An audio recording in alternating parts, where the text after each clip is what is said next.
Hey everyone, welcome to my channel.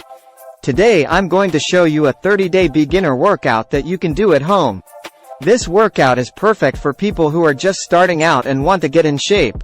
It's short, simple, and effective, and you can do it without any equipment. We're going to do 3 exercises today: squats, push-ups, and sit-ups. Each exercise will be done for 3 sets of 10 repetitions. Squats. To do a squat, stand with your feet shoulder-width apart and your toes pointing forward. Bend your knees and lower your body until your thighs are parallel to the ground. Keep your back straight and your core engaged. Push-ups. To do a push-up, start in a plank position with your hands shoulder-width apart and your body in a straight line from your head to your heels. Lower your body until your chest touches the ground, then push back up to the starting position. Sit-ups. To do a sit-up, lie on your back with your knees bent and your feet flat on the ground.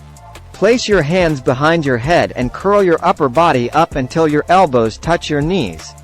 Lower your body back down to the starting position. If you like this video, be sure to subscribe to my channel for more workout videos. And if you have any questions, leave a comment below. Thanks for watching.